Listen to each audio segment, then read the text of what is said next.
I'm recording, by the way. Yeah, that's fine. Buongiorno. Somebody else is Greetings. connecting. Guten Tag. Who's TF? TF? TensorFlow. TensorFlow.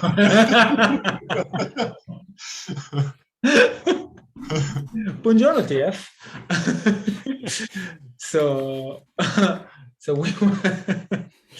so yeah.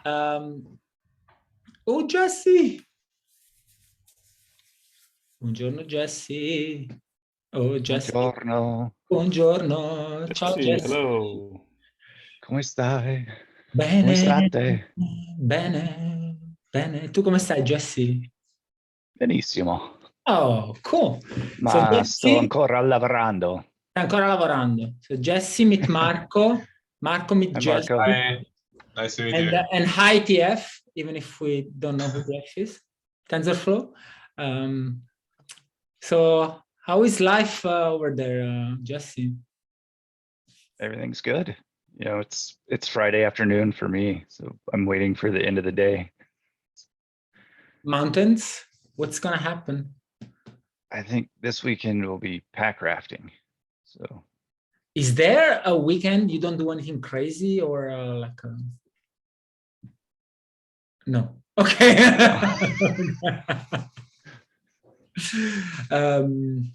So yeah. Oh, it is Mr. TensorFlow.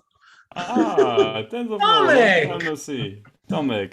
Long time no see. Hello, Tristan. Yes. Hello. Great to see you. So he's Tomek. Nice. He's a really good friend of mine. Marco meet Tomek. And he Hi. speaks Italian too. Jesse, Tomek. You can speak Italian to guys. him. He understands perfectly. He's well-versed in the language of love. So meet my friend. And I'll wait for another couple of minutes for Issy and then we start. So I have a good news and a bad news. So I'll start with the bad news. So we live. The writer of the book called me and said an hour ago, basically, that all of a sudden something came up and he couldn't join us.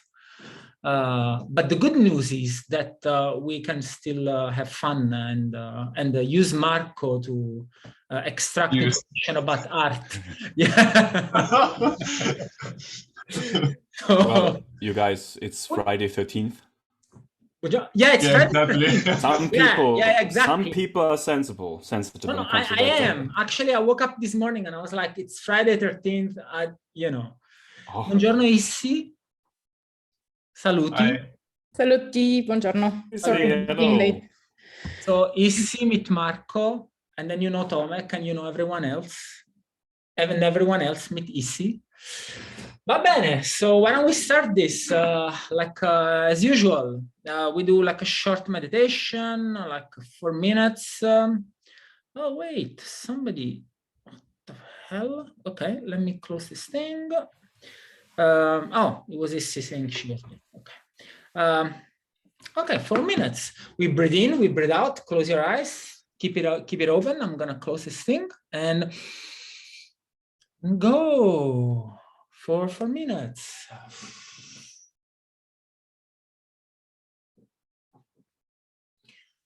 And we breathe slowly or normally, whatever comes best for you.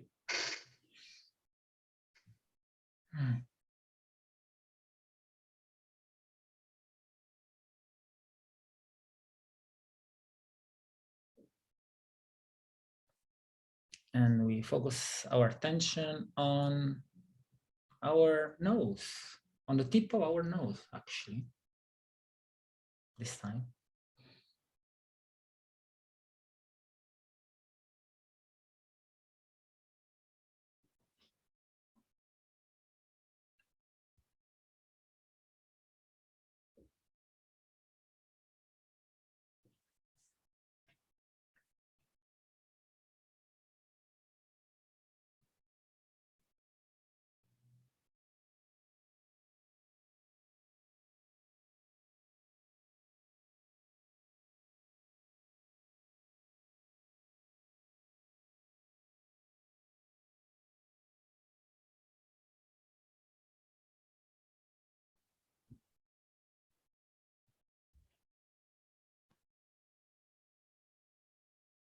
And if the attention drifts away, we can just gently come back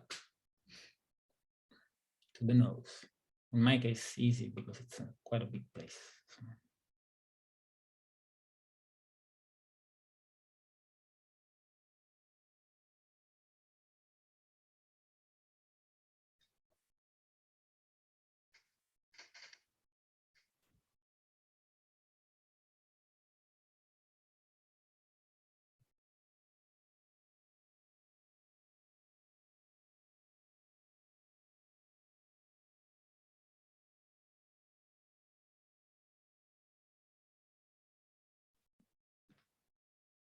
And if you feel like it, you can extend the scope of your attention from the tip of your nose to your entire face and see what you feel.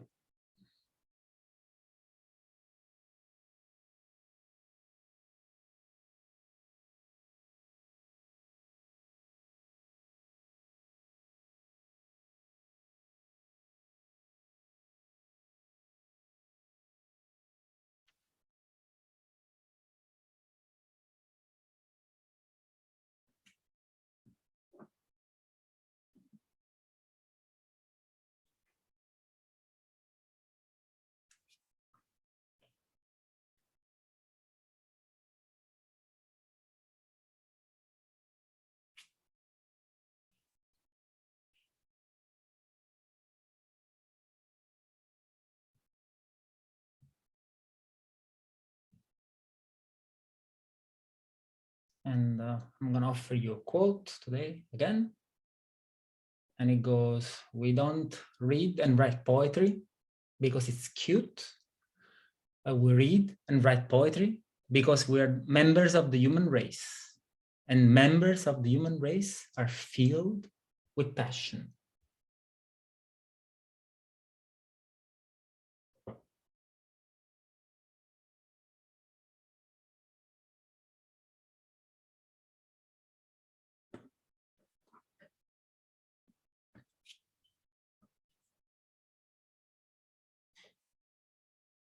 And when you're ready, you gently come back and slowly open your eyes.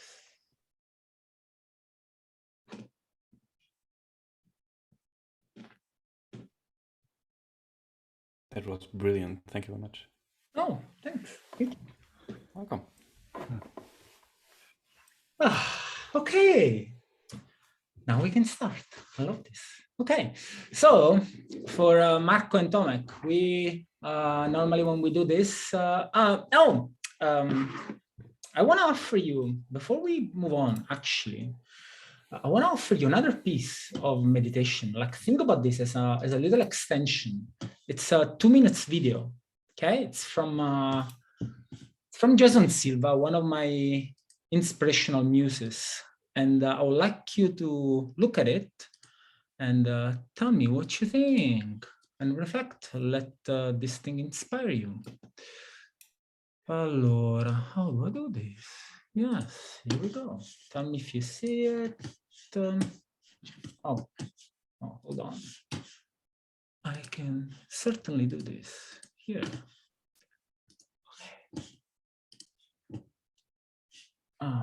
Okay, so let's think about this as an extension. Huh? This episode of Shots of Oz brought to you by Toyota.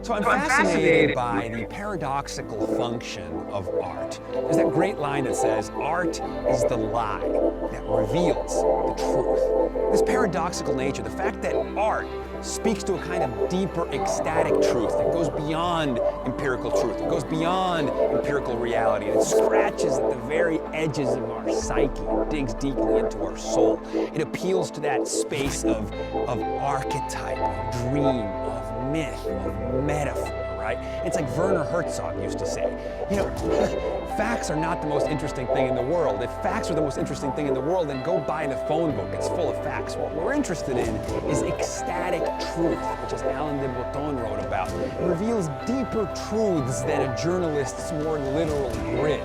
In other words, the artist gets us somewhere beyond the factual and somehow reveals the truth.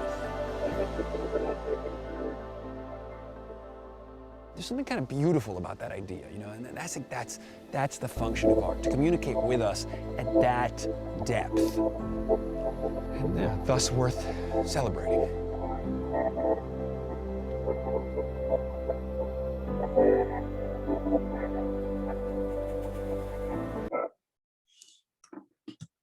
Oh, okay.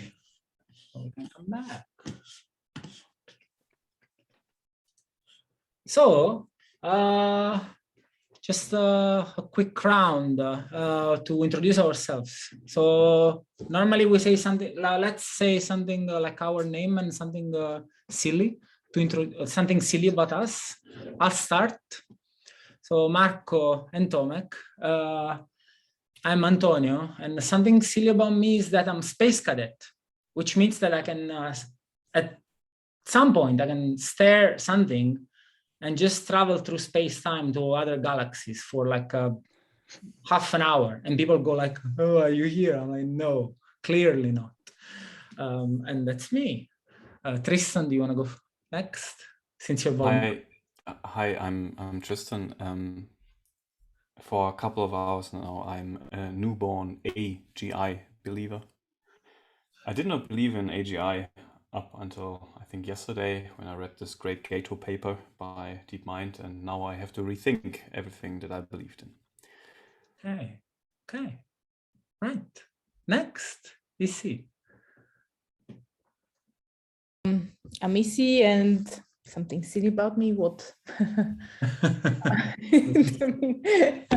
I don't know. I can differentiate smells very well. Here we go. Oh, all right. That's interesting. Tomek? Hi, I'm Tomek, and my feet are different sizes. That's awesome. Okay. Jesse. My name's Jesse, and I love country music. So for all you Europeans, you probably find that funny. Yeah, it is funny, actually. Yes. Not really. Marco. And the two-step, yeah. Okay. Marco. Hey, yeah, I'm Marco, and I don't know, I take myself maybe too serious sometimes, but I will say that I love rhythms. I've been a drummer for years, and most of the time you will find me tapping with my fingers on, surfaces, and people think that I'm nervous. But actually, I'm not. I have just rhythms that have to, needs to be played all around the place, and people find that like strange somehow. Cool. So as a warm-up, I wrote a couple of questions, and so I'm going to place these questions, and then you give me like very fast answers. So because that's a sim flow. So since we were talking about, I said something about poetry, which really works with art in general and vice versa. So I was thinking, could you give me the 5 first words that 5 or 3, between 3 and 5, the first words that come to you when you think about art? What are those, Tristan? The beginning is a very delicate time. Oh, it's 6. Okay. 6, Easy. so 5 words. They don't have to be related. Like just feelings, controversial, nice. Okay. Tomek? Poems, music, truth. Oh, okay. Truth. Jesse? Love, passion, pain. Basta? That's 3. Okay. Yeah, pasta così. Marco. Stingy. Marco? I would say perception, emotions,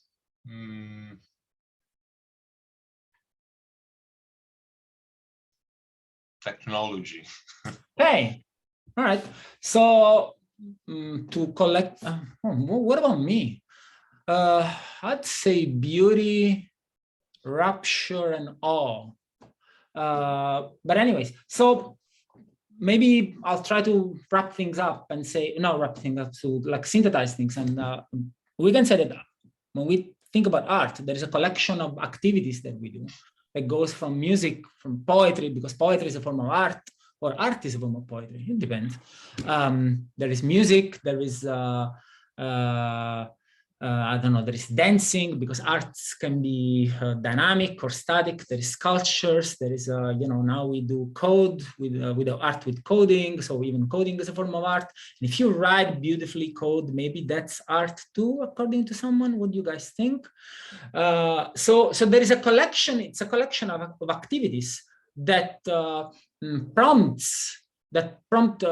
some reactions, like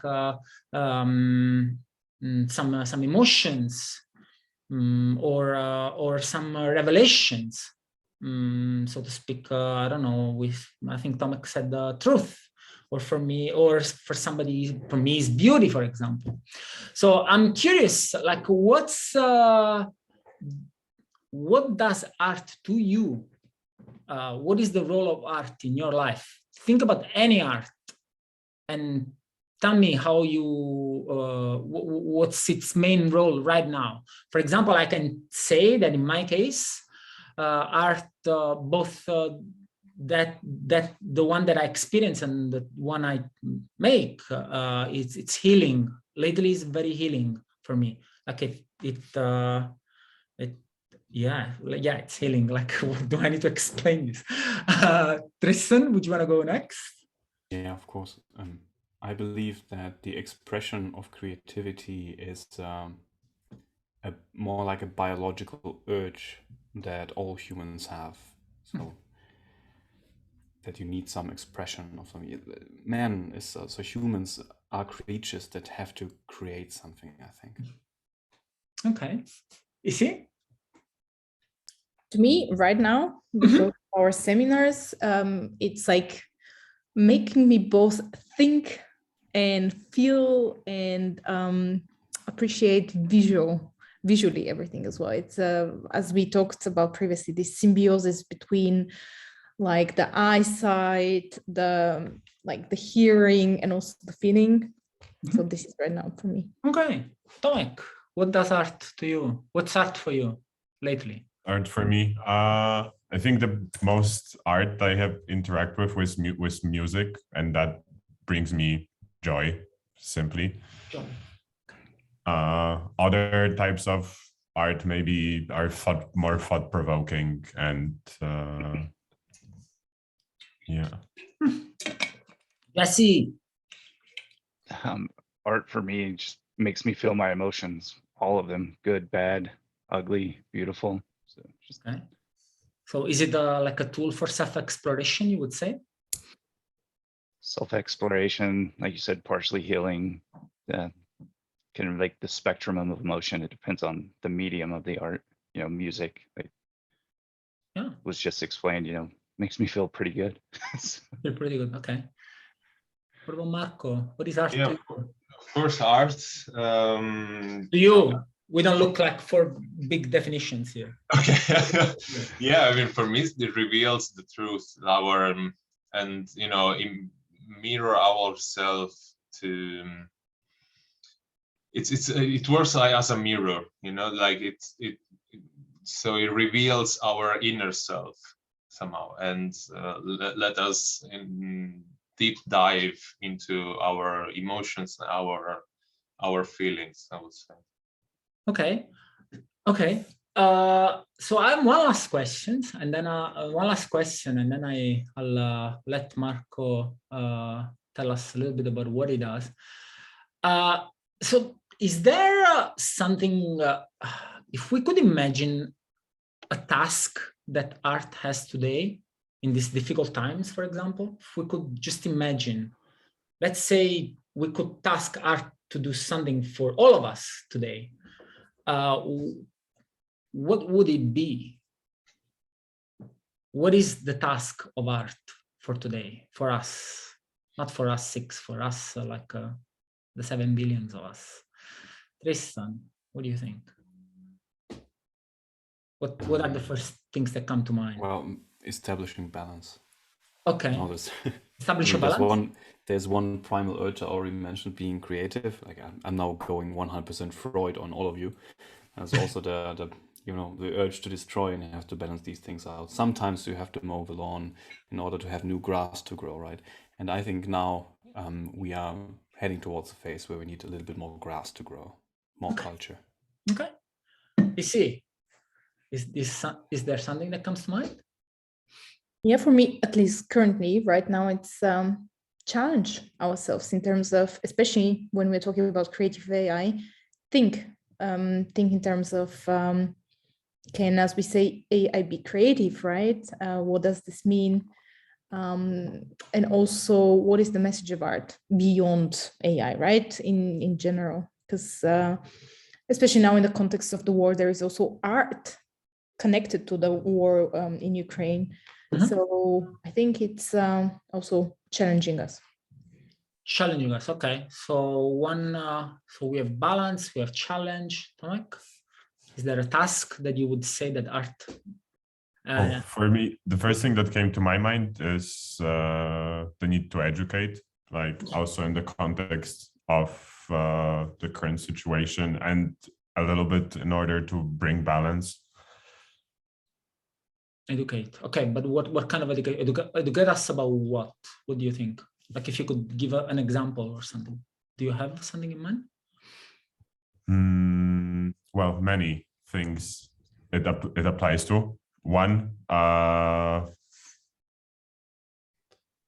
haven't thought of a specific. Okay, you can come back. You can come back to it. It's fine. Jesse. If art could have a task, I would say to de-escalate. Oh, wow. A lot of weight on the shoulders of art, huh? Yes. Okay. A lot of responsibilities here. Okay, I get it. Marco, what's the task of art today? If there is today one. Yeah, unfortunately, I will say that the task of art today is entertainment. And art is not anymore really distinguished from design, I would say. So entertainment, design, and art are like 3 categories, let's say, or 3 terms that are like overlapping. Okay, but if you were to task art with something, what would you assign it to do, if you could? Yeah, I will be agreed to say that, yeah, education. It should have the role of education. Yeah, because it will give. Because I mean, it has been always like that, also in the history of art, passing knowledge through, for instance, visual art. If you think about the first graffitis, art was actually the first form of passing knowledge from one man to another. So I would say. Okay, passing knowledge, education. Yeah, so there is an element of truth, I would say. Yeah. So yeah, like when I think about this question, I know that you really want to hear what I think about this, right? So when I always. So when I think about a question like this, back I think until the 1900s, art had a very clear objective, which was to represent beauty. The task was very clear, and then there were different interpretations about beauty, but that task was very clear. Okay, then around 1900, artists start rebelling about this and said no. Like, okay, I understand that, and they like started doing like other things. Fine, but if I think about a task that I would give to art today, would be truth, but truth not as well, in philosophy, there are at least 2 levels of truth. Like one level is to tell something that you see the way you see it. So there is some sort of isomorphism between your words and the facts that are before you.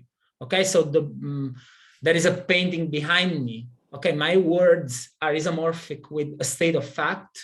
I'm telling the truth, and this is a level of conception of truth. But there is another level, which was thought very thoroughly by, I don't know, maybe the most important philosopher of the past 300 or 400 years, like a German guy named Martin Heidegger, who happened to be a Nazi, by the way. And he said, well, when we think about truth, there is this level of isomorphism, but then there is also another level, which is we need to think about truth the way they talked about it in Greece. In Greece, the word truth were aletheia. So there is an alpha and then aletheia. Letheia means hiding, something that lies in the darkness. And the A is like a subtract, operates as like a subtraction of darkness. So what does truth means? To tell the truth means to uncover something, to take off to mask the hiding. And when you mask the hiding, when you uncover, you manifest and you discover. Okay, so when I think about the task of truth, the task of art, which is truth, these are the kind of things that come to mind. I think art should not tell the truth insofar as you guys should do this, should think that, should give us clear definitions of states of facts, but rather what I think is that truth should really be, art should tell us the truth should reveal ourselves to ourselves. So that was what I had to say. And then I'm gonna, Marco, you will talk a little bit about yourself, about what you do, the cool things you do. And then we will grill you very nicely with a bunch of questions. And then if we have some times, there is also an artist that I'd like us to take a look at, and we can do that together. The plan sounds good for everyone? Yes? Perfect. No? Let's do this. All right. Yeah, so again, hi everyone. And first of all, I will start by introduce myself by saying what my background is and what I've done in the last 10 years regarding my career, my passion about art, of course. And and then I will show a couple of artworks that I've been working on in the last 2 years. And yeah, let's see how much time I will have. But yeah, I would like to maybe don't bore you too much about the projects, because I have done many things so far. So maybe I will just pick up 2 or 3 examples and see how much time we'll have left.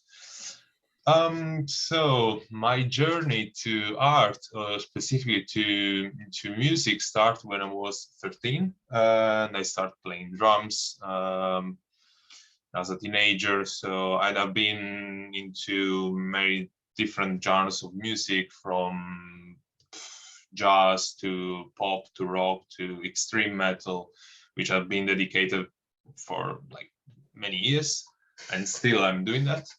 And after that, I got kind of bored. So I decided I want to explore the role of music and what music was for me. In fact, I got interested into electronic music as a tool to discover the sound itself, sound as music. And then, yeah, so I got a bachelor in electronic music and new technologies. And from there, I've been working a bit also in the academia. I've been a professor in a couple of universities, giving lectures about contemporary music.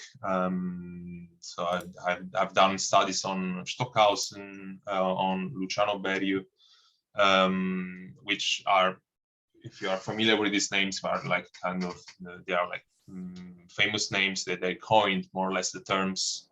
I mean, they made they brought important results in the research of electronic music and the definition of electronic music. And after that, music wasn't enough for me to express what I want to express in terms of art. So I got interested into digital visual art. And then I want to combine the two things, because music wasn't enough, was enough for me, and visual art was kind of new to me, and I want to combine the two things together in order to give like a more sense of this dichotomy, so to say. Yeah, and yeah. I'm gonna interrupt you Sure. every now and again, so we like yeah, exactly. make it more my way, because I have to have the word every now and again, because otherwise I get anxious. Okay, so can you say something more about music was not enough? What do you mean? Like not enough? Like what do you mean? Yeah, because I have always the feeling that I want to reach something more. I want to always discover something more. I want to get a higher level of meaning of what I'm doing. Okay. That's why music wasn't enough, because I need I need another agent to dialogue with. Okay. If it's that clear. So I need some other element. In that case was visual art that could communicate with the music itself. Because, you know, and as an electronic musician, I usually play either alone or in an ensemble. And of course, you know, when it's about working with other musicians that play acoustic instruments, I would say that visual art is not needed. I mean, it wasn't needed for me.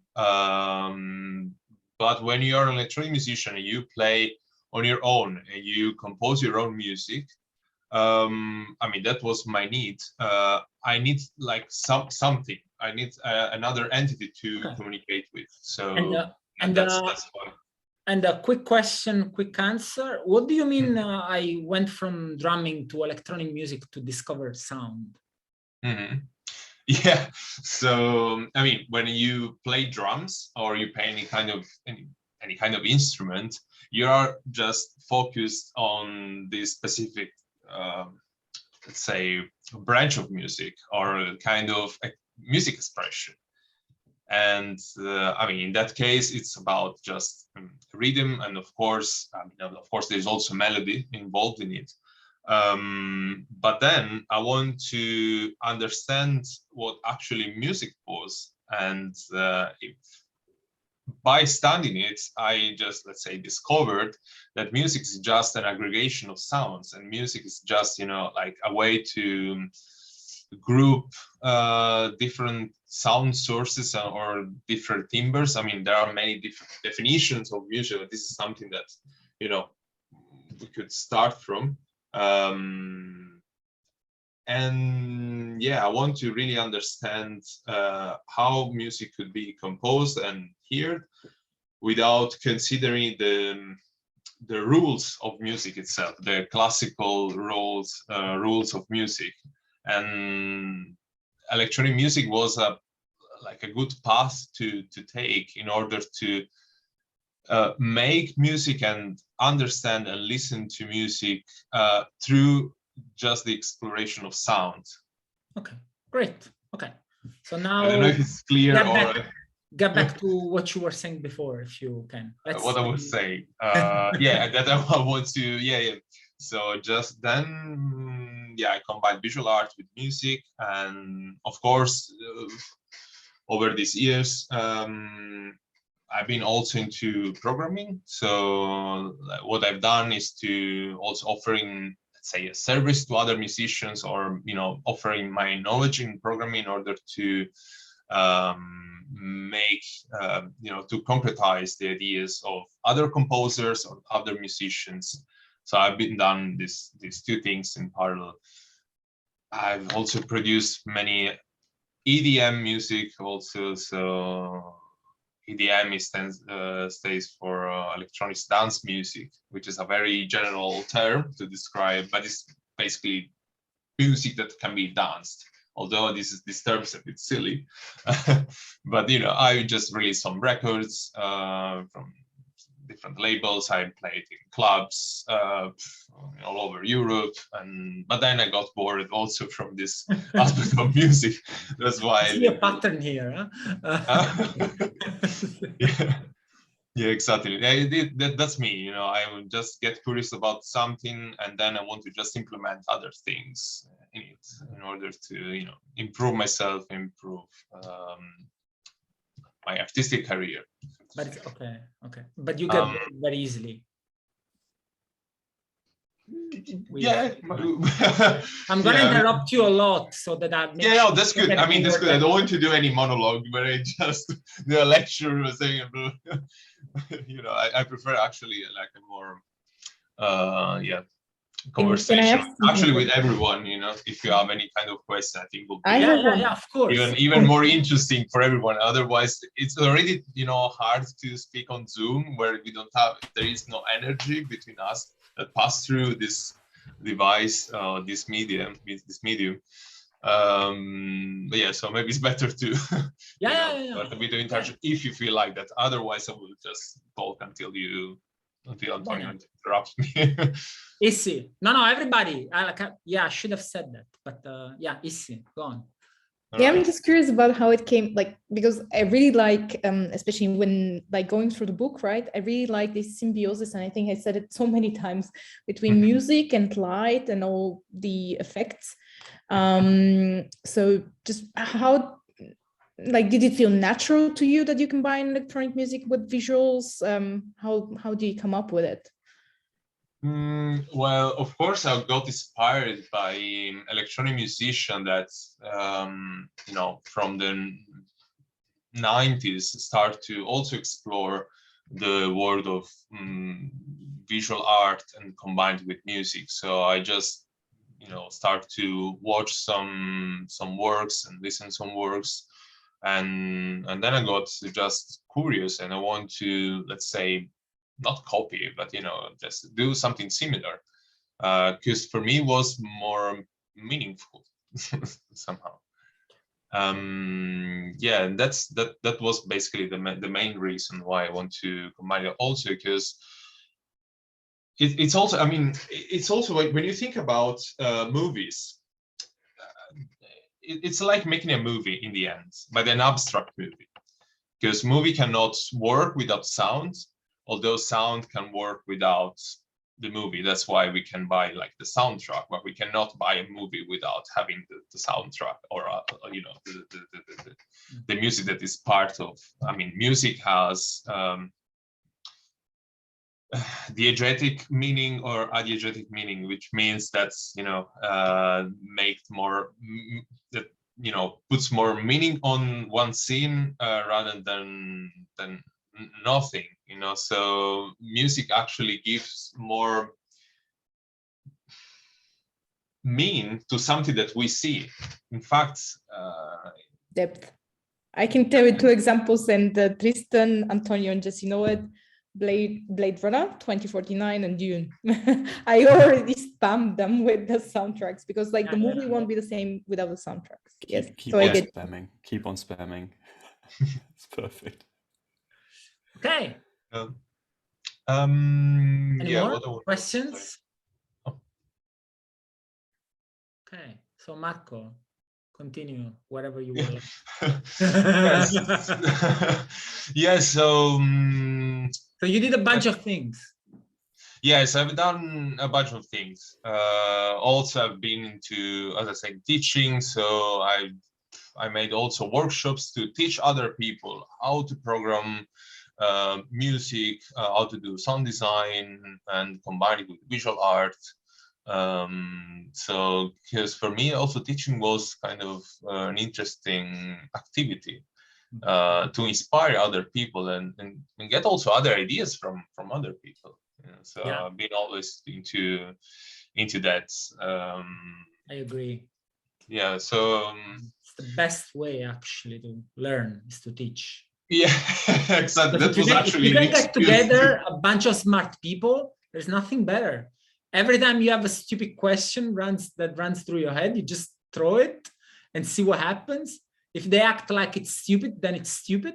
Otherwise, if they give you interesting answers, like, oh, okay, it was not that stupid actually. So yeah. Also about perspectives, because you have a room full of people with completely different approaches, really makes a difference. So I'm really looking forward to next week. I'll be teaching again.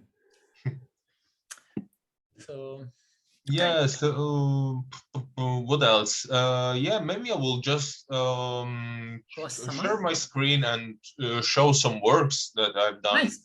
I will really like to actually present a collaboration that I started 2 years ago with an artist that is based here in Berlin, where I live, which is called Marco Accardi. Is also called Marco. He's an Italian artist, multimedia artist. I will just share the screen so that we can. I think you have to give me the permission. I think I granted it already before, but I'll see again. Oh, you are disabled. Oh. Okay. What about now? Yeah. Okay. Great. So I've started, as I was saying, I started this collaboration with Marco Accardi a couple of years ago. I mean, actually, the collaboration was, I mean, our relationship started as was a kind of a relationship between a student and teacher. So he wants me to teach him Maxim SP, which is the, I would say, the main tool, the main environment that I use to make multimedia art. And after that, we just, it was, I mean, I will say it's a bit funny, but it was too complicated for him to grasp it in a very short time. And that was always my issue with students. But people nowadays want to get results as fast as possible. And for me, it's very struggling, maybe because I'm from, I don't know, although I'm not that old, but I may come from a generation, or my education has been kind of different from the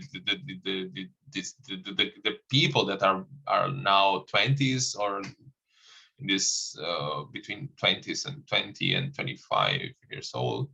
And people, they want to just get everything now. And my education was based more on the fact that I have to, you know, put my ass on the seat and stay like at least 8 hours, you know, focused on learning something. And by knowing that that knowing and learning needs just time, it's just a very long process. And unfortunately, it's quite hard to really express that and let understand.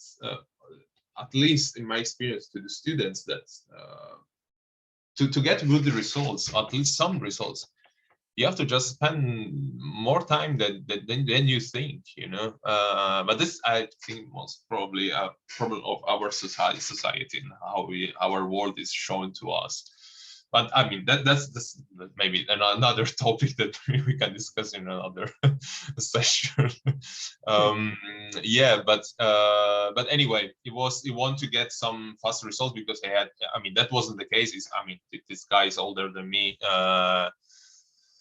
and he just wanted to get like good results because he had to show off the work. He has to like send it to all over the world. He's like very connected, has very good network, and yeah. So we start working on this project called Moss, which I will present maybe as the first project. And the works of these artists are basically based on letting the audience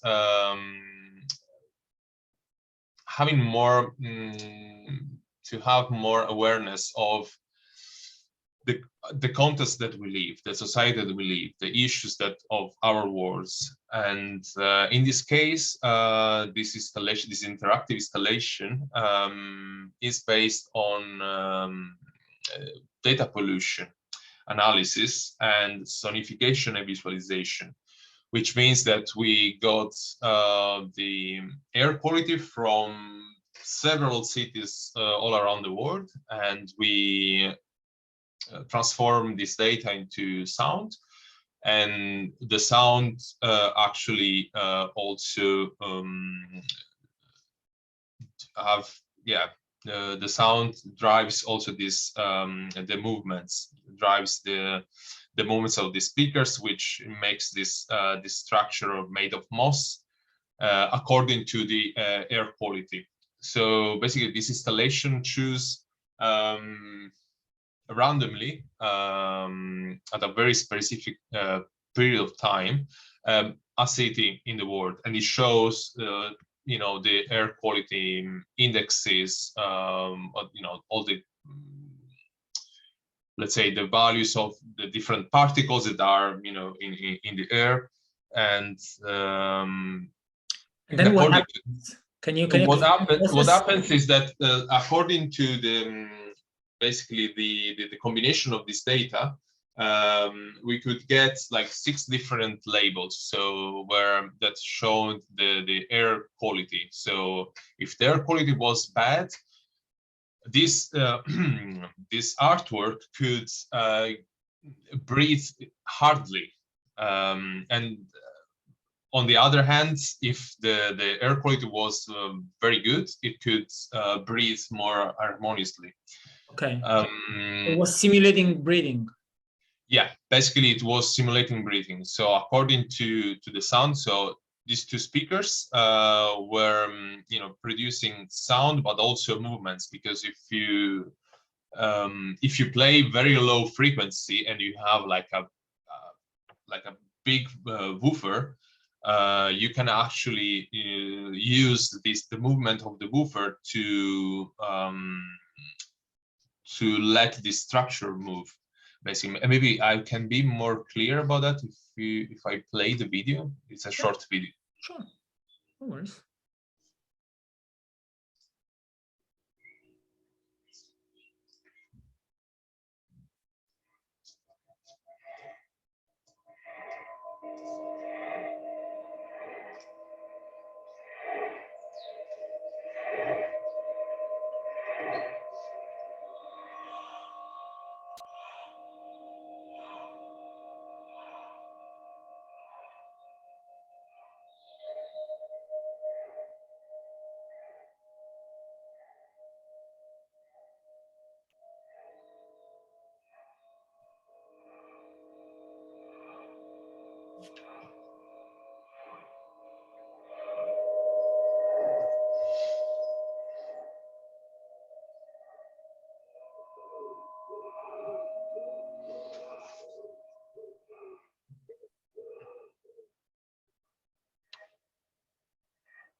Wow. Okay. Yeah, so that was one of the works that we've done. I mean, there are actually 2 versions of it. I think on the website there is not the other version, but basically the other one, it's like a dome.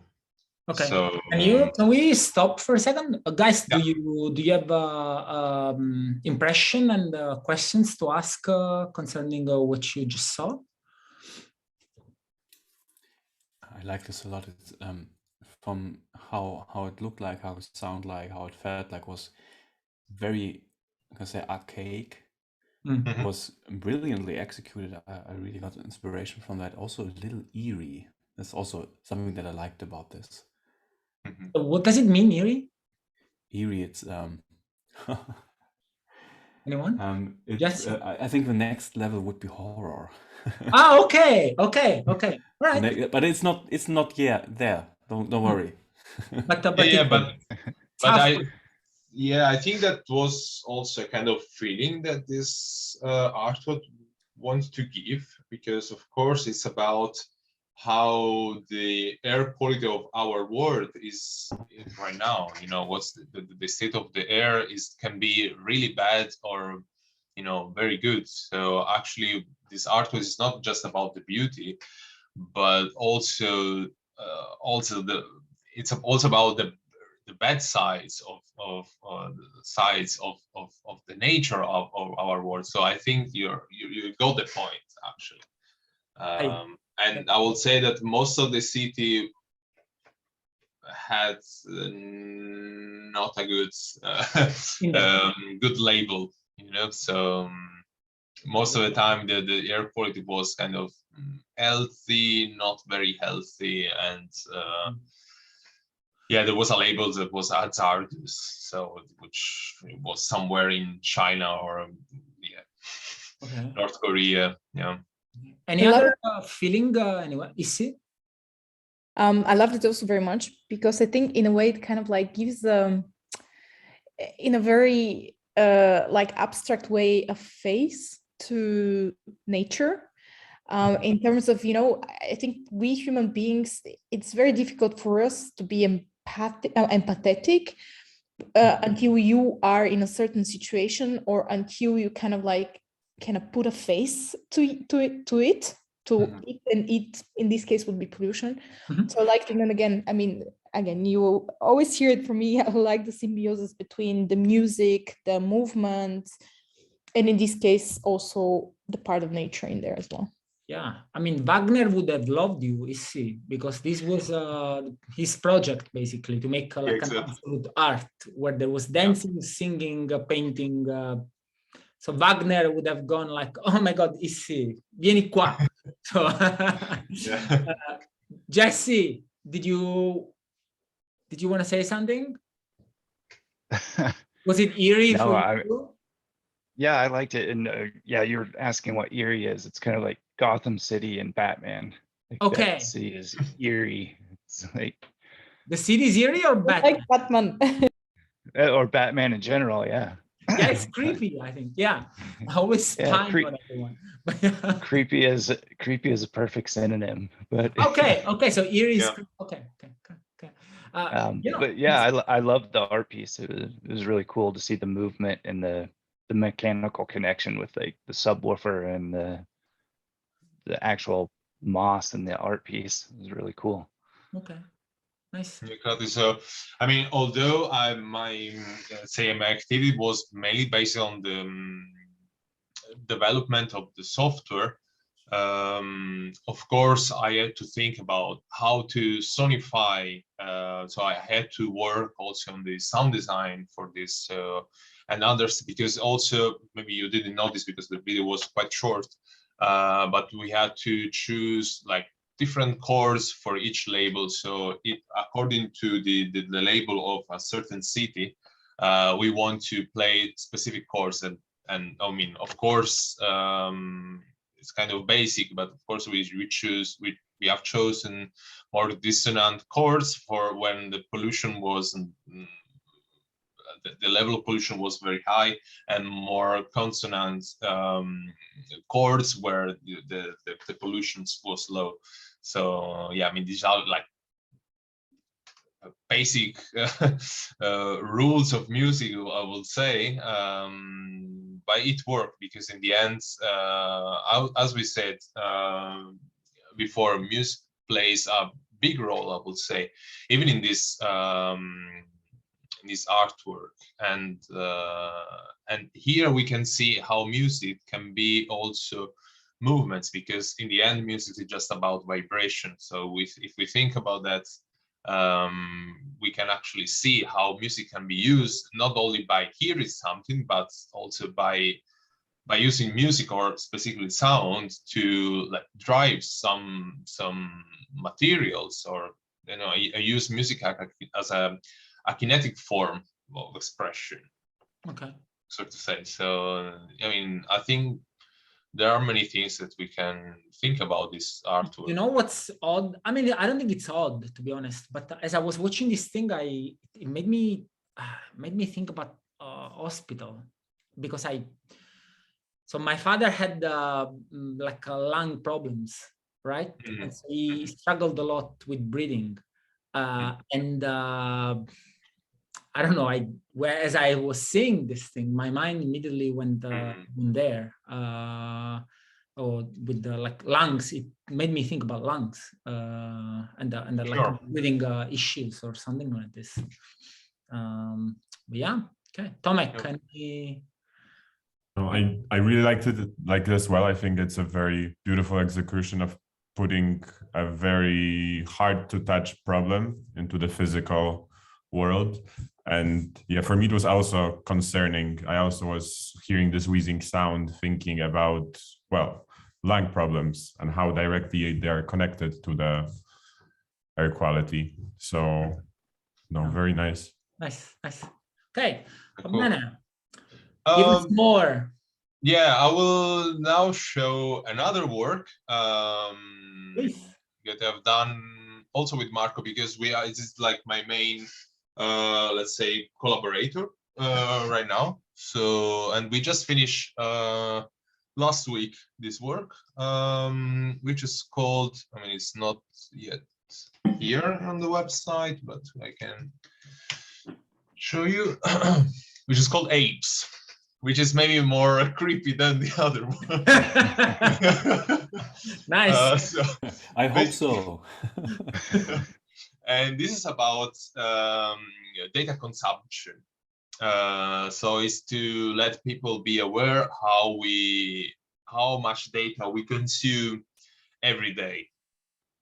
And it's also about the cyber attacks and how many attacks there are, all around the world right now. So it basically gives it analyzes this data, and again it sonifies and use this data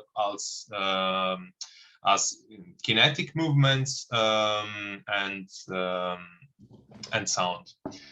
So yeah, so basically the main activity that I'm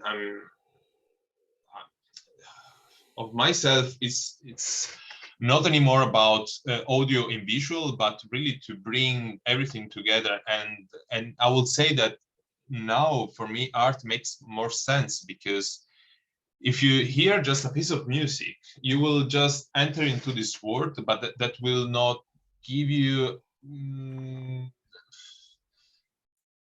any, I would say, any definition or any meaning of anything besides, giving you emotions. But if you want to understand the world better, and when we were talking about, the definition of art, what is art for us? For me, art is actually a way to understand better the world that we live, and understand also the issue that are involved into. And working with in the multimedia art field or new media art field, it's really a way to understand the world that we live. And of course, since we are living in the era of the data, it's for me it's really interesting to use data as a source of composing and making art. Okay. So I have a question. So if art is helping us understand the world around us, well, then what is the difference with science? Is there a competition? Exactly. Is there a competition with science?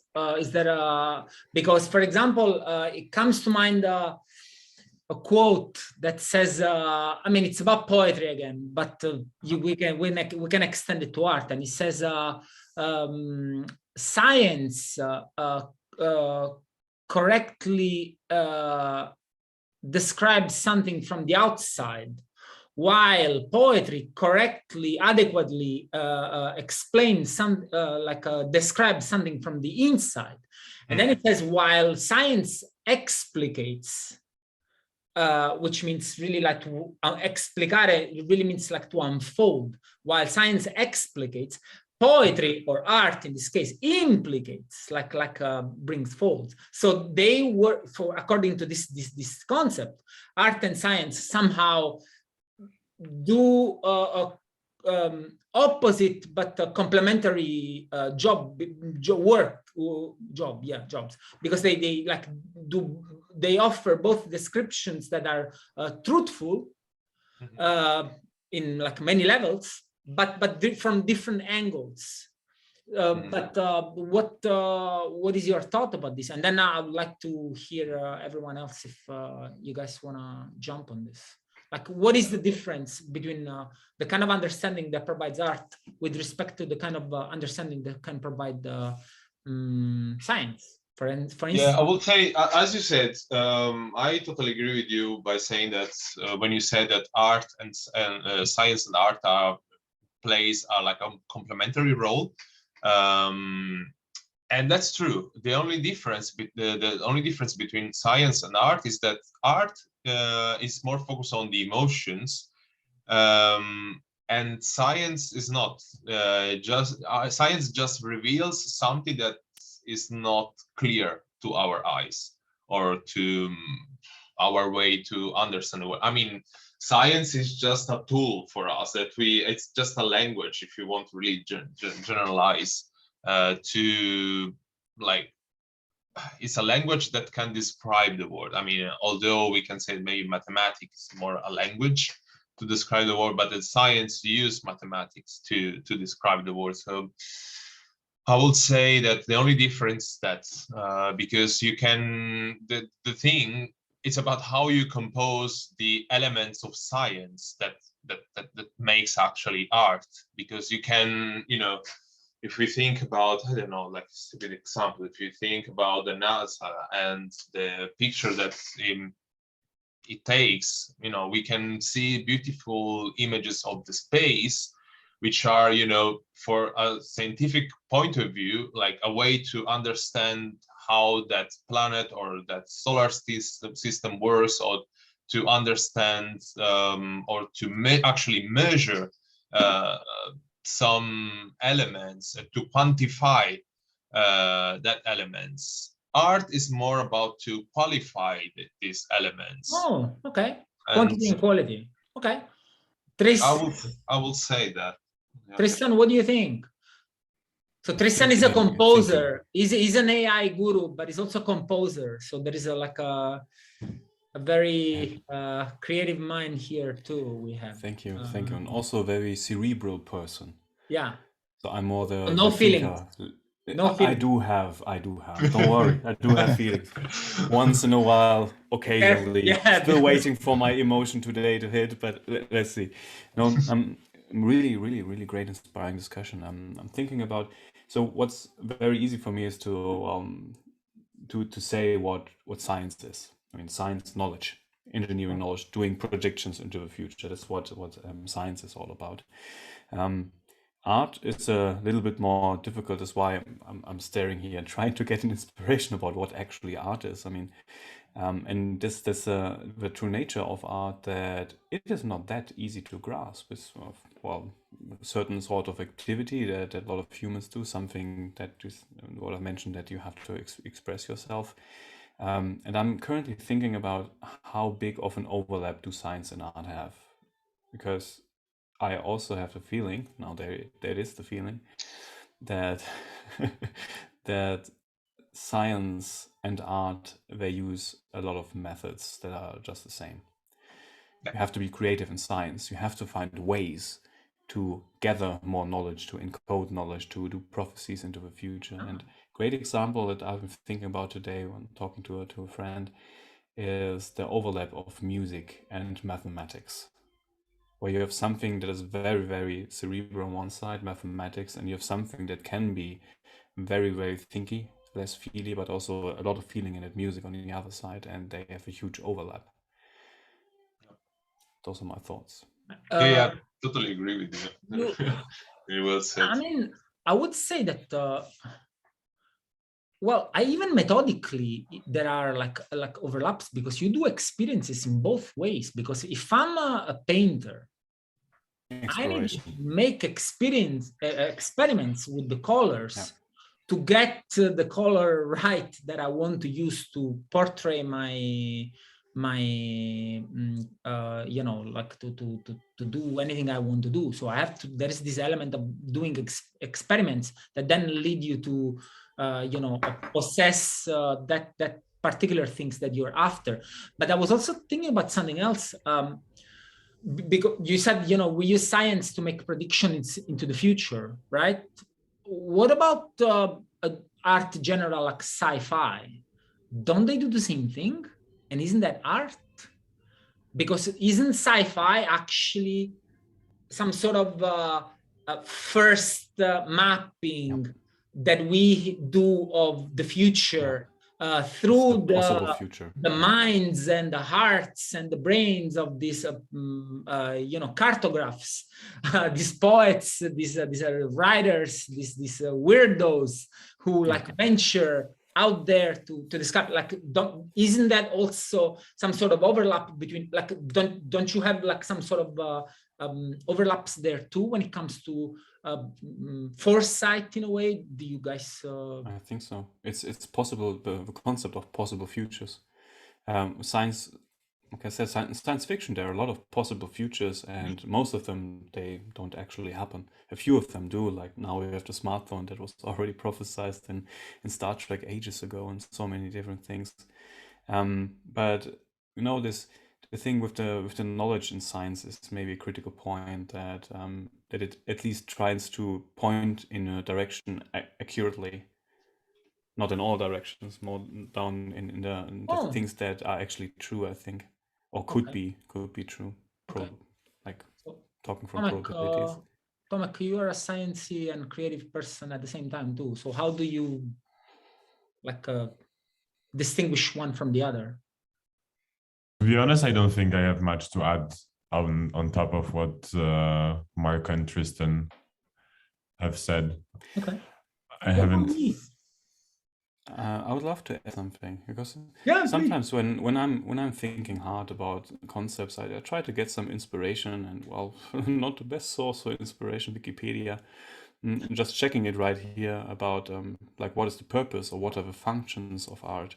And they make a distinction between motivated function and non-motivated functions. Here is a very, very scientific article about art. And they say that non-motivated functions are things like basic human instinct for harmony, balance, and rhythm. So this is something that I already mentioned, that we have this nature that goes in that direction. Like people who really, really love symmetry, there's a tendency. And also, another thing, experience the mysterious. So this gets very, very interesting. And also expression of the imagination. And fourth thing here is ritualistic and symbolic function. So it's very, very archaic. So I think it points into like deeper areas of the human existence than maybe science does. Okay. Jesse, share a word of wisdom? Or you? I don't think I have any wisdom, but going back to all of your points, I think the scientific method and art overlap, right? Like basically you have a hypothesis, you test it, you experiment, and it just leads to more questions. You start with a question, you experiment, and it leads to more questions, whether it's in the form of science or the form of art. I think it's just the ability to formulate questions over and over and test them out in different methods. Are they both rooted in the same mother, do you think, which is creativity? Are they sister, science and art? Are they rooted both in creativity? What do you guys think? The search of the unknown, like exploring uncertainty. Okay. From that perspective, they're very connected. Yeah, because science it's deeply creative, right? Like it's not just about you know, finding something out there. You also somehow like make it up. But yeah, Marco. Yeah, I mean, you need to continue exactly from the place in which we left you. No, I mean, well, I want to just add something that's because I remember that in the city that I was born, there was just a phrase that I've been reading for years, which is kind of hard to translate in English because it's like kind of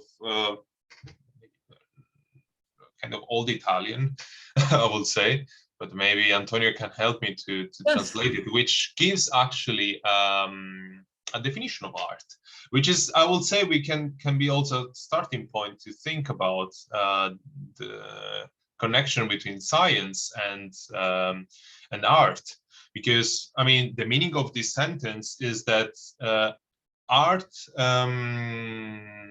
renovates the peoples, and it reveals life, and is useless if it doesn't shows an imaginary future. I mean, this is not really the a literal translation, but this is actually the meaning of it. Okay. If you like, I can read it. Oh, do you want me to translate this? So art regenerates the people. Generates the peoples because it's plural, and it reveals their life. Vano delle scene il diletto ove non mi prepara l'avvenire. Yeah, no. It's kind of hard to translate. It's poetry. It's poetry. Yeah. Yeah. I cannot translate this. Okay. I just wanna add one last bit, and then I'll let you go with this thing. So, do you know actually the word in Greek for art? The word in Greek for art. Anyone? Aesthesis, maybe? No. It's techne. Genau. Yeah, exactly. Techne is the same techn that it's in technology. Of course, that's why. That's why when you ask me, give me 3 words that describe. Technology. What I say, technology, because this was essential. So, without that, we cannot be human. So literally, technology, means there is techne and logos. So logos means like putting something around something else. Collecting. Logic means when you connect to something with something else. So this is the logos. The techne is art. So logos can also be science. So you can literally translate technology as the art of science, the art of logic. Literally, this is what it means. So so it's very interesting that when we think about technology today, the word art, it's hard that it comes around, right? But the very word technology contains a pulsing artistic heart, and with this, I should have a drink to celebrate this intelligent thing that I just said. But Marco, please, continue. Oh, thank you for that. Really, I didn't know actually that art in ancient Greek was techne. Great, thank you. Really, because I've been studying ancient Greek, in high school, so I was really into that, and now, but I never thought about it. Thank you for that. That now everything makes sense. Everything that we said till now makes sense. Even things that I've said without knowing that, So it was just maybe inside me, was my unconscious. I don't know. Great. Anyway, I just want to present this other artwork, which is called Apes, which maybe is kind of clear what that is, because we are just still apes that lives in this planet. Basically, we are basically apes that use technology, and so apes plus technology equals humans. I would say that this is actually the definition of humans. And this is just a work that let people understand and feel how much data we consume every day, data and other form of consumism. For instance, there is like an analysis about Facebook likes, Tinder swipes, electricity used, and the numbers are really quite big. And yeah, maybe I can just play this video. Yeah.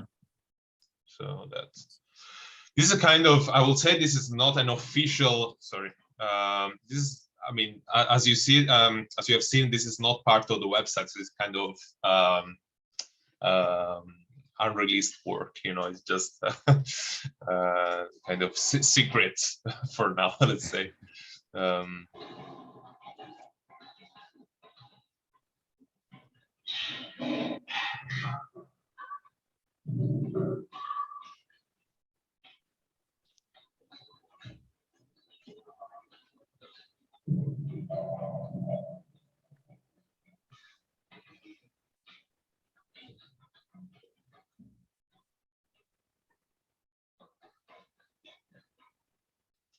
Yeah, this is just a demo.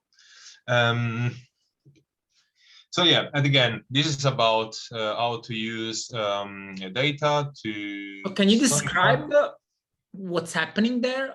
Yeah, so it will happen that this installation is based on this metaphoric tree where there are like apes, which are these devices here, and the sound will make these apes moving according to the speed of the data, or the flowing data, let's say. So this installation will just go through this 10 different categories, the 10 different source of data, and every time if the data goes very fast, the apes will also move fast, and if the data goes slow, the apes will, you know, move slowly. And of course, when, you know, the installation, when this data reaches a certain point, let's say 200,000 or 300,000, some events will happen. So it's just about the relationship between the humans, or actually the apes, and the technology, and how they interact with themselves.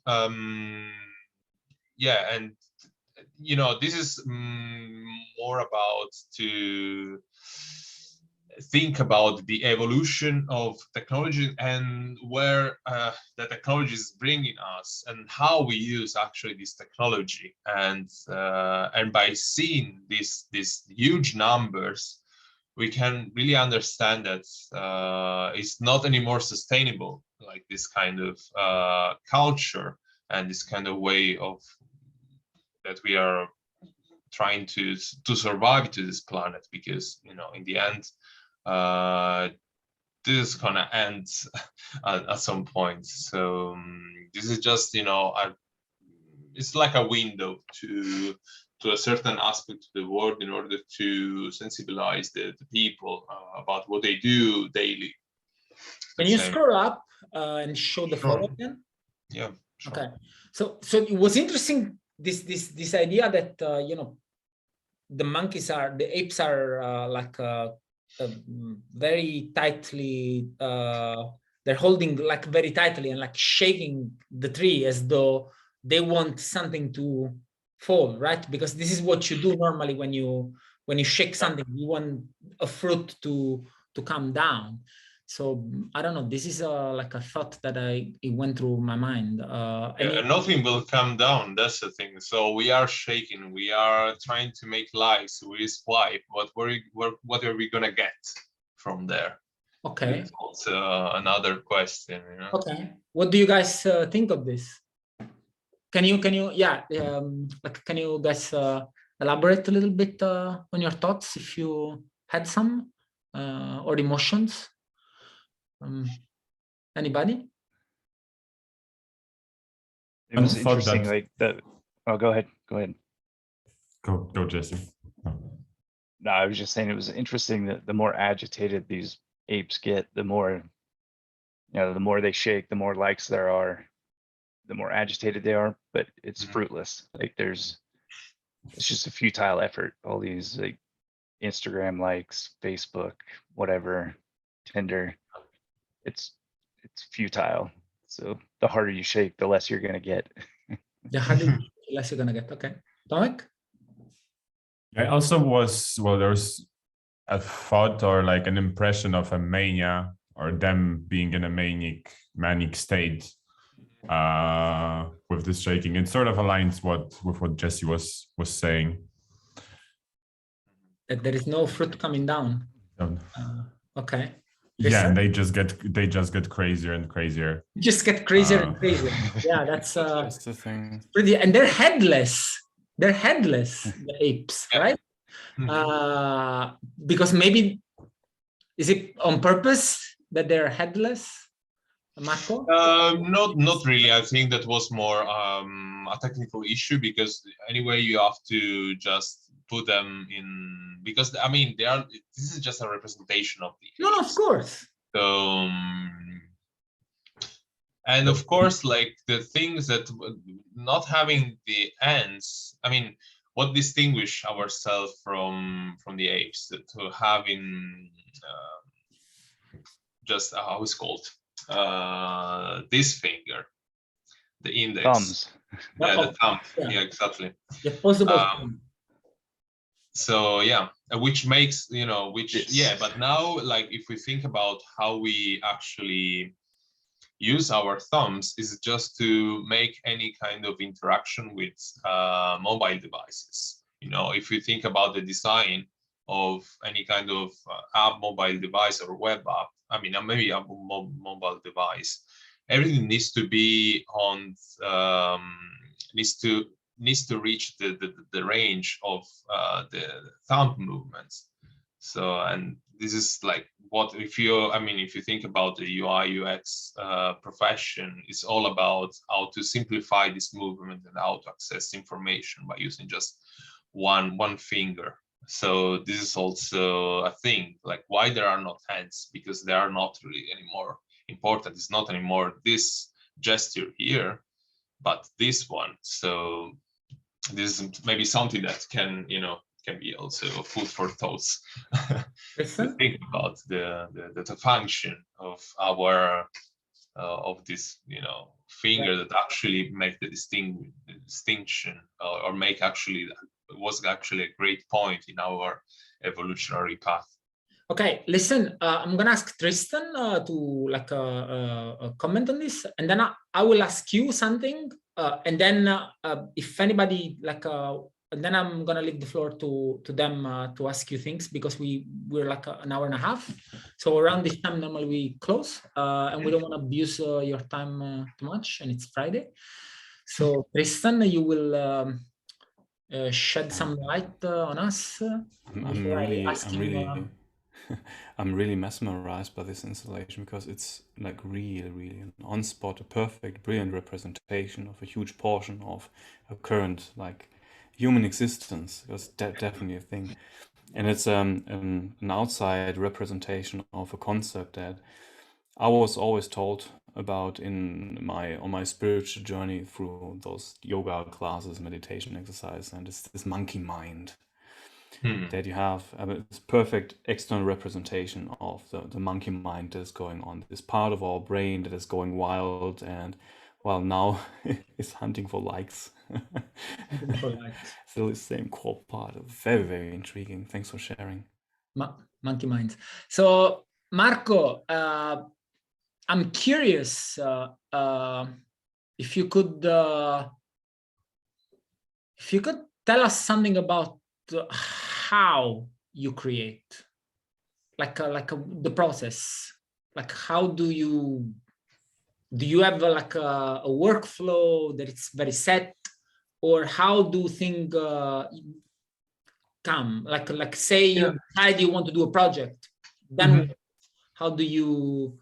I mean, most of the time it depends on what inspires me. So I don't have like any like method, or I mean, of course, when during the process, once I'm into the process, I have some methodology to follow, because art is mostly about discipline, I will say. If you think about it, although when we think about artists, we think about this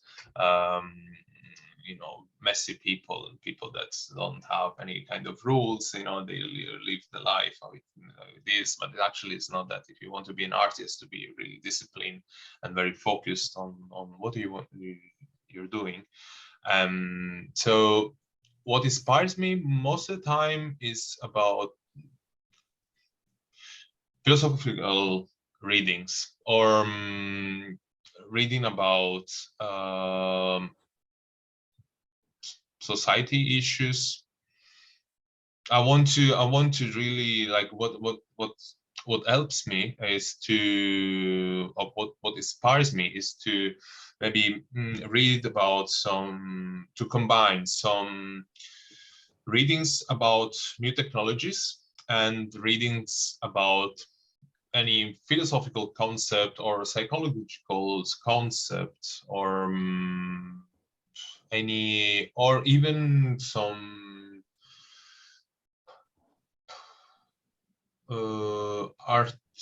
artist biography or other artist artworks. It depends. The thing is that I get inspired from what interests me in a certain time, or over a longer period of time. I mean, if in the last 6 months I've been reading more philosophy or psychology textbooks or articles, and then if I studied the last let's say 6 months some new AI technology or new specific tool or a specific computer graphics technique, then I want to try to experiment and as an exercise how this technique can be applied to what I learned, and it starts from there. And then I want to just make sense. Like, my focus is to, okay, how can I bring this knowledge that I got into an artistic expression in order to communicate what I learned through books, let's say, or through readings, into something that is, let's say, interactive and more entertaining for the other people. Although I don't really like the word entertaining, but it's somehow a way to start learning about something, to get the attention from the audience. Do you take notes? Do you use the pen? Yeah, absolutely. So you take notes. Yeah. So you, absolutely. Yeah. When does this happen? This happens when I read. So let's say I read. It's hard to to describe, because it's like I have in mind many ideas, and of course what I've done so far is to write down as many ideas as I had in mind. And of course, as when you compose music, you can get many musical phrases or many musical ideas, but you maybe just 1 out of 10 it will kind of works, or maybe of course the more experience you have, the better ideas that you will get, but what happens is I just write down whatever I have in mind, even by sketching how the installation should be, and what kind of elements it should be made of. And then I just read something more. Maybe I just write down some notes or some concepts, which is very general, and then I just do some readings about a specific topic, and then I try to find some meaning about this topic and how this concept can be applied to the installation, and then the idea grows until I get satisfied, Okay, nice. Yeah, this is basically if I have to generalize, is that. Or the other approach is to do collaborations. I mean, there is not time. There is not any more time. But I'm also the co-founder of Anekoika Studio, which is a studio that is, based off musicians, graphic designers, and we are just we want to bring like some, let's say, new art, a new expression of art. You can show the website if you want, Marco. Yeah, sure. Yeah. And in the studio, I mean, this website is not really complete. We have to update it. But what we do is we want to create basically a hub where people can share their ideas. They can see our artworks and the artworks from other artists, from the artists that we like. So we are just curators and creators that work with technology, visual art, and music, basically. And we organize also exhibitions here in Berlin. We do also workshop, we do also talks, basically something similar of what happened today. But what we don't do it digitally. We have a space in Tempelhof Airport, so time to time we just organize exhibitions, talks. And of course it gives you another vibe when you invite artists, they present the work, you are there, you can really have another let's say feeling. But that's what we do. We want to combine new technologies with art and try to get good results in terms of we want to try to express what art means for us as a collective. And according to, connected to what I was saying, is that another source of inspiration is collaboration. So for instance, there is no more time to show this work, also because it's not actually released yet. It's still a work in process, but we have been working since for 1 year with another collective, which are one photographer and one biologist. Biologist also an audio programmer, but yeah. Basically they work with microorganisms, and they just take pictures of microorganisms and they create patterns for these different fluids with different viscosity, and they try to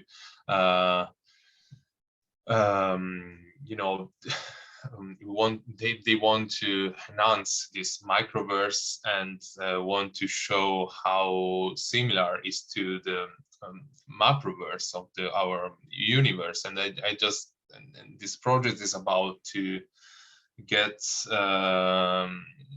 let an AI system to learn about all these images and try to redream about all this micro universe. And this installation will be interactive, so the audience will see themselves through this AI dream made of microverses. Microcosm and macrocosm, right? Yeah. Microcosm and macrocosm. Okay. Yeah. Exactly. So wow, this is awesome. So do you guys have questions for Marco? Like anyone? Where did you get the name anechoica? That's a good question. So anechoica is basically anechoic room. So it was more or less Antonio was telling more or less about the meaning of which means negation, no? And echo is the echo in English, no? So echo is like reflection of a sound source, And anechoic is actually it's a way to express like this metaphorical room that has no reverb, no reflection, where you can see and feel your inner self. So it's just this space, that's this utopian space where you just where it's just you and only you and not anything else. And I actually maybe you are familiar with this with what an anechoic chamber is. is basically a room where you cannot, you don't have any reflection, any reverberation of sound. In fact, you can stay there not more than 30 seconds because you're going to start to hear and then feel the pulsation of your blood and everything. So it will make you really crazy. Yeah, because you lose the feeling of orientation and yeah, we had one at my last job. I worked for a headphone company. So very interesting. Okay, and this is, I mean, of course, we don't build any anechoic chamber, but it was just a metaphor to express that you will enter this world, this space, and to really be with yourself. So it's an intrasubjective tool, basically. Yeah. Exactly. Okay. Tristano, do you have a question for our guests or for anyone? Tristano is mesmerized. Yeah, from your eyes. really fascinated. I'm really fascinated by these things. Also very inspired. I mean, so many things that now rush through my head because, well, I do this AI music thingy, and I'm always thinking about like how to turn it into something that's actually tangible in a sense that I can turn it into something like an exhibition. I have to think about these things a lot, I think. Thanks for the inspiration. Nice. Yeah, welcome. Mark, do you have a question for Marco, maybe? No, nothing specific, but I'm really, inspired a bit as well. How might, what does the studio actually do? What are the operations? Yeah, so I mean, I was, as I said before, our operations are offering service to other artists in order to make their own art. So we offer like technological support and software programming skills in order to develop any artistic project. The collaboration with Marco Accardi was one of the projects. More, there are other artists that ask us to, our support. Now we have a collaboration with Native Lab, which is let's say a collective that works with brainwaves, and they are working on brainwave sonification and visualization, and they made workshops about how to sensibilize people and how to connect people through these sensors and how to use this technology to combine again new technology, science, and art together, and also it's it's also a sociological experiment, so to say.